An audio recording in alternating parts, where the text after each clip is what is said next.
Salut les amis et bienvenue dans cette nouvelle vidéo. Ça fait pas mal de temps que je vous la promets, les gros films de geek qui arrivent en 2023. Vous n'êtes pas prêts, il y en a 50. Et ce que je vous conseille, c'est de prendre une petite liste et de noter ceux que vous avez vraiment envie de voir et de me dire en commentaire à la fin combien sur les 50 vous avez vraiment envie de voir. L'année 2023, c'est une année de fou au cinéma. Tous les films qui ont été repoussés à cause du Covid sortent en 2023. Donc écoutez, sans plus attendre, je me cache et c'est parti pour cette aventure fabuleuse de cinéma 2023. On débute le 4 janvier avec Tirailleurs, l'histoire des tirailleurs sénégalais qui sont venus sur le front des Ardennes prêter main forte aux poilus pendant la Première Guerre mondiale. Un père et son fils sont envoyés sur le front. Donc moi j'ai hâte de voir Omar Sy dans ce genre de rôle hyper original. Donc Tirailleurs, 4 janvier. On enchaîne dès le 18 janvier avec Babylone par justement Damien Chazelle, le mec qui a fait l'exceptionnel La La Land et l'exceptionnel Whiplash, qui revient avec un film Babylone avec Brad Pitt et Margot Robbie, le Los Angeles des années 20, l'ascension et la chute des différents personnages lors de la création d'Hollywood, un film qui semble complètement déjanté mais magique. Ensuite, on a Mayday avec Gérard Butler le 24 janvier, un pilote commercial qui a réussi l'exploit de faire atterrir son avion endommagé par une tempête sur la terre ferme, mais il va découvrir qu'il s'est posé dans une zone de guerre, donc lui et les passagers se retrouvent pris en otage. Encore un film d'action avec Gérard Butler. Nous, ça nous hype terriblement. Le 1er février, Astérix et Obélix, l'Empire du Milieu. Alors, bien entendu, on a certains qui diront que ça va être nul parce que Chabat l'a déjà fait et que c'était très bien. Moi, je leur laisse une chance parce que Guillaume Canet, Gilles Lelouch, gros casting, Vincent Cassel, Big Flo et Oli, Aurel San, Angèle, Zlatan, Vincent de Sagna, Jonathan Cohen, Ramzy, Marion Cotillard, José Garcia, Pierre Richard, Philippe Catherine, Mathieu Chédid. En tout cas, ça va être un film parfait à aller voir en famille. Le 1er février également, Knock at Cabin, le nouveau Night Shyamalan. Donc celui-là, forcément, Night Shyamalan, moi j'adore, donc j'ai trop envie d'aller voir ce qu'il nous prépare. Alors qu'ils passent leurs vacances dans un chalet isolé en pleine nature, une jeune fille et ses parents sont pris en otage par 4 étrangers armés qui exigent d'eux un choix impossible afin d'éviter l'imminence de l'apocalypse. Donc un gros film. Le film suivant, vous n'êtes pas prêts, et oui, c'est bien Titanic qui revient le 10 février. Pourquoi ? Car il revient en version 3D, HFR, HDR, 4K. Alors c'est certain, moi j'irai le revoir.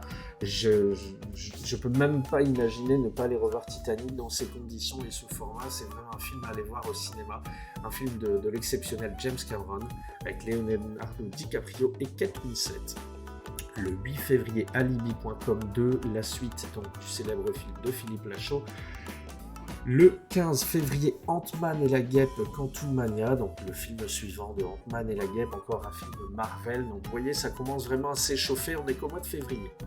The Fabelmans, le 22 février, donc Spielberg, une sorte de biopic en fait de Spielberg sur lui-même. Il raconte son enfance, sa passion du cinéma, ça s'annonce fabuleux.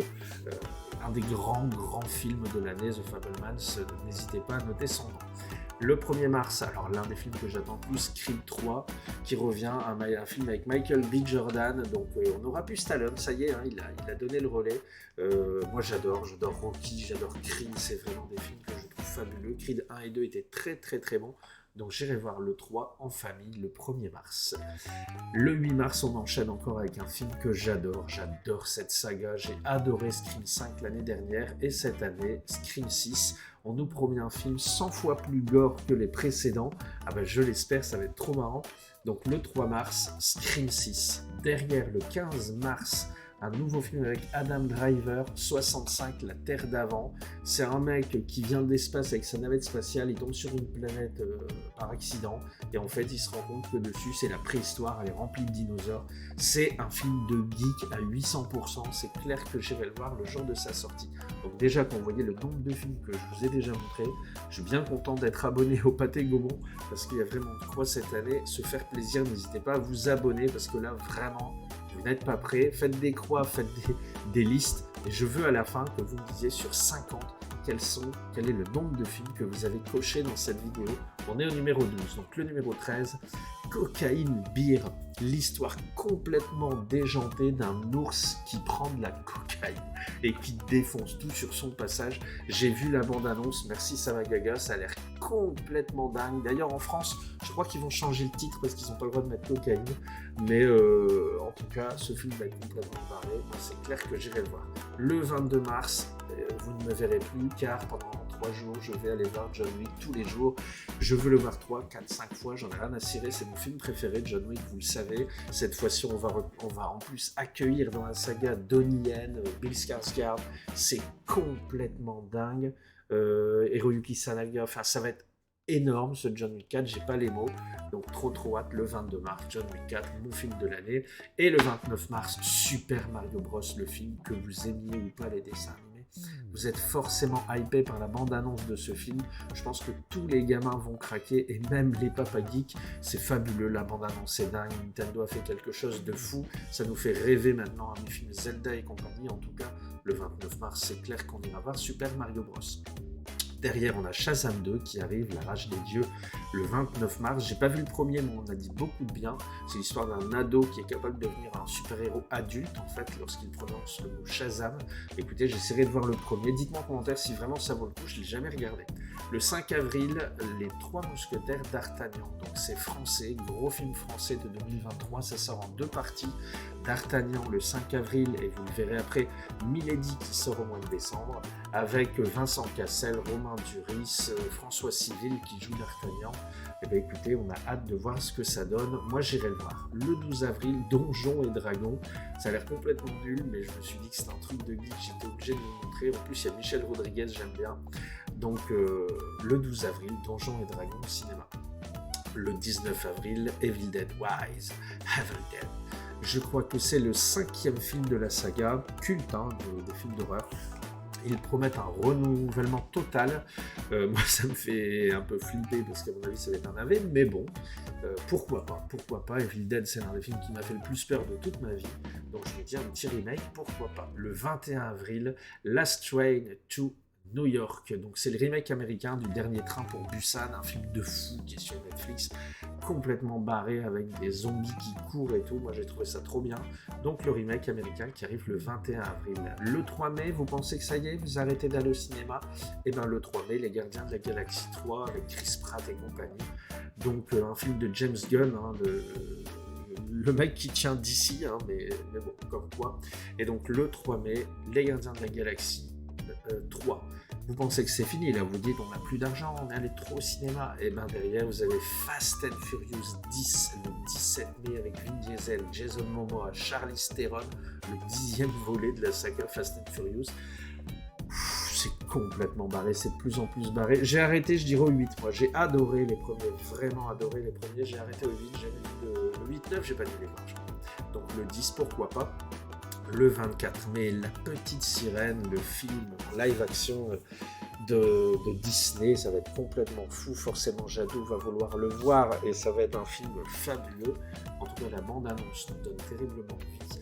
Le 31 mai, on approche du milieu de l'année, vous avez vu tout ce que je vous ai déjà montré comme film. On a Spider-Man, Seul contre tous, la suite de l'animé qui avait cartonné, qui est un réel plaisir. Celui-ci, il a l'air complètement déjanté, réunissant 50 000 Spider-Man dans un multivers. Et bien écoutez, le 31 mai, on y sera avec le fiston Zandy. Et le 7 juin, vous dites c'est bientôt les vacances, c'est maintenant, parce qu'il y a Transformers, Rise of the Beasts qui arrive le 7 juin. Donc un gros film, encore une fois, un Transformers pour le milieu d'année. Le 21 juin, Flash, le film Flash. Enfin, je sais pas si vous vous rendez compte, là j'ai listé, il y a du Spider-Man, il y a du Transformers, il y a du Flash sur un mois de temps. Donc encore pas mal de films geeks pour le mois de juin. Et ce n'est pas fini car le 21 juin, Élémentaire, le nouveau Pixar qui arrive au cinéma. Et là vous vous dites, bon on va pouvoir partir en vacances ruinées avec tout ce qu'on a vu au cinéma. Et ben non, parce que le 28 juin, il y a Indiana Jones, le cadran de la destinée, le nouvel Indiana Jones avec Harrison Ford. Forcément, moi j'y serai, c'est l'un des gros films de l'année, on a trop hâte, on a trop envie de voir ce que ça va donner, la bande-annonce est folle. C'est les vacances, on est au mois de juillet, il va falloir aller voir Mission Impossible Dead Reckoning qui sort en 2 parties. Ça je trouve que c'est un peu bête, mais bon, pourquoi pas. Donc là c'est la partie 1 qui sort le 12 juillet 2023. Le 19 juillet, l'un des films que j'attends le plus de l'année, Oppenheimer, le nouveau Christopher Nolan, le mec qui a fait Inception, Interstellar, c'est mon réalisateur préféré, donc Oppenheimer, c'est clair que j'y serai. En plus, avec Cillian Murphy dans le rôle principal, c'est l'acteur principal de Peaky Blinders. Il y a Robert Downey Jr., il y a Matt Damon, il y a Rami Malek, il y a Josh Hartnett, il y a Emily Blunt, enfin un casting de fou. Oppenheimer, qui est l'inventeur de la bombe atomique. Bah écoutez, j'ai hâte de voir ce que Christopher Nolan nous réserve. Le 19 juillet, Barbie, c'est pas un film de geek, mais j'étais obligé de le mettre parce que la bande-annonce est déjantée et je pense que vous irez le voir avec Ryan Gosling et Margot Robbie, qui est partout, hein, elle est partout, donc le film de l'été pour les gamins. Le 19 juillet, le 26 juillet, The Marvels, donc Captain Marvel qui est au cinéma. Enfin, je ne sais pas si vous êtes en train de prendre conscience. On est au milieu de l'année, vous avez vu tous les films qui sortent au cinéma, des films qu'on a tous envie d'aller voir, des gros films de geek. Le 2 août, En eau trouble 2, j'ai mis l'affiche du 1 car il n'y a pas encore l'affiche du 2. À partir de maintenant, vous verrez, il y a certaines affiches que j'ai un peu truquées parce que les affiches ne sont pas encore communiquées, au milieu de l'année 2023. Moi, j'ai adoré le premier En eau trouble avec ce méga requin. J'adore les films de requins, j'adore Statham. Vous mélangez les deux, ça fait un film d'action de fou avec des requins, c'est génial, c'est parfait pour partir en vacances à la mer. Le 2 août, si vous allez à la mer, vous irez voir En eau trouble le 2. Le 9 août, Disney qui sort Haunted Mansion. Donc, c'est en fait un film par rapport à l'attraction La Maison Hantée, du parc Disney. Ça fait longtemps qu'on en parle, ça s'appelle Guillermo del Toro. Malheureusement, c'est plus lui, parce que la version qu'il a proposée à Disney était jugée trop gore. Donc, dorénavant, c'est Justin Simien, avec un casting de fou, Jared Leto, Jamie Lee Curtis, Winona Ryder, Owen Wilson, voilà, Danny DeVito, il y a énormément d'acteurs de fou, donc du Disney, forcément ça va cartonner. Le 9 août, il y a Gran Turismo qui sort au cinéma également, une adaptation du célèbre jeu vidéo Gran Turismo, un adolescent qui participe à une série de compétitions automobiles en vue de devenir un véritable pilote de course professionnel, donc avec David Harbour et Orlando Bloom. Donc moi j'ai trop hâte de voir ce que ça va donner. Le 9 août, un film d'animation, Ninja Turtle Teenage Years, donc un film d'animation sur les Tortues Ninja. Pourquoi pas? On n'en sait rien pour le moment, mais on kiffe les Tortues Ninja avec le fiston, on ira peut-être le voir. Le 16 août, on enchaîne avec Blue Beetle, c'est un nouveau film sur un nouveau personnage d'ici, avec Sharon Stone d'ailleurs, donc moi j'ai hâte de voir la bande-annonce d'un film d'ici. Moi j'adore les films d'ici, donc forcément on ira le voir. Derrière le 30 août, c'est pas fini, il y a Equalizer 3 qui est un film exceptionnel, j'ai adoré le 1 et le 2. Le 3 sera forcément bon avec Denzel Washington qui est un peu le John Wick numéro 2, le John Wick bis, ça doit être son cousin. Donc forcément, si vous avez aimé John Wick, regardez The Equalizer. Le 15 septembre, on a du Kingsman 3, The Blue Blood. J'adore Kingsman. Kingsman 1 et 2, j'ai trouvé ça exceptionnel. J'ai pas vu le préquel, j'ai pas encore regardé, dites-moi comment c'était bien. Mais le 3, le 15 septembre, forcément j'ai envie de le voir. Le 4 octobre, Kraven le chasseur avec Venom, après Venom et Morbius. Voici un autre origin story d'un super méchant, c'est Sergei Kravinov, alias Kraven le chasseur, qui est apparu pour la première fois dans le numéro 15 de Amazing Spider-Man en août 64. Mais écoutez, un gros personnage avec... je sais pas qui, mais ça arrive le 4 octobre. Le 11 octobre, The Expandables 4, j'adore Expandables 1, 2, 3. Alors cette fois-ci, on aura Stallone, Jason Statham, Dolph Lundgren, on a 50 Cent, on a Megan Fox, on a Andy Garcia. Ce sera le dernier avec Stallone, justement. Il passera le flambeau à celui qui, d'après lui, est le seul à pouvoir reprendre sa place avec les mêmes valeurs, à savoir Jason Statham. Donc celui-ci sera le dernier de Stallone. Derrière, on a L'Exorciste, la suite trilogie, partie 1. C'est quoi ce délire? Donc en fait, c'est une sorte de remake, mais en trilogie. Ça me fait un peu peur, mais bon, je me dis pourquoi pas, ça faisait tellement flipper à l'époque, avec les effets spéciaux d'aujourd'hui, ça peut être dingue.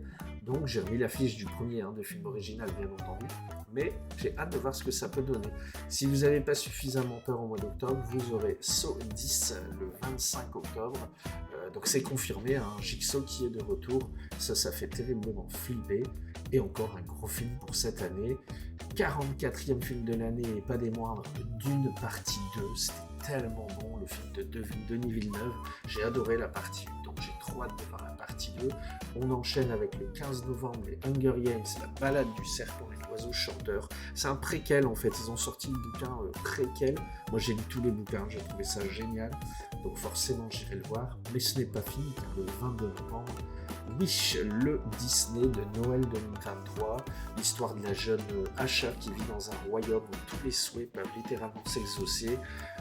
Mais écoutez, c'est un film Wish, c'est marrant de dire ça, c'est pas un film de merde, mais c'est un film Wish de Disney qui sort l'année prochaine. Et comme je vous disais tout à l'heure, la deuxième partie des Trois Mousquetaires, Milady qui sort le 13 décembre, donc D'Artagnan le 5 avril, Milady le 13 décembre. Je pense que ça peut être une belle surprise et je l'espère pour le cinéma français. Le 13 décembre, c'est pas fini, Wonka, un long métrage centré sur le personnage du chocolatier Willy Wonka. Donc Charlie et la chocolaterie, hein, si vous vous rappelez. Donc hâte de voir ce que ça peut donner. Le 20 décembre, vous pensez que c'est fini? Mais non. Et je vous dis qu'il y a encore du lourd. Le 20 décembre, Aquaman et le Royaume perdu. Ça, c'est le genre de truc à Noël. Tu vas aller voir du Aquaman d'ici. Le 27 décembre, là, c'est le dernier de l'année, le 50e, SOS Fantôme 5. Une suite du film qui était sorti en 2021, dont les retours étaient d'ailleurs très bons. Eh bien, écoutez, merci à vous. Si ça vous a plu, n'oubliez pas le pouce bleu, n'oubliez pas de vous abonner si vous découvrez. J'ai essayé de faire très court, j'ai parlé vite. Mais en tout cas, vous avez vu 50 gros films et encore tout n'est pas annoncé, j'en ai oublié plein. 50 gros films de geek pour l'année 2023. J'avais terriblement envie de vous en parler. Moi je vous dis à bientôt, le petit pouce bleu, le commentaire qui fait plaisir, j'ai hâte de savoir combien de films vous avez envie d'avoir et écoutez, à bientôt.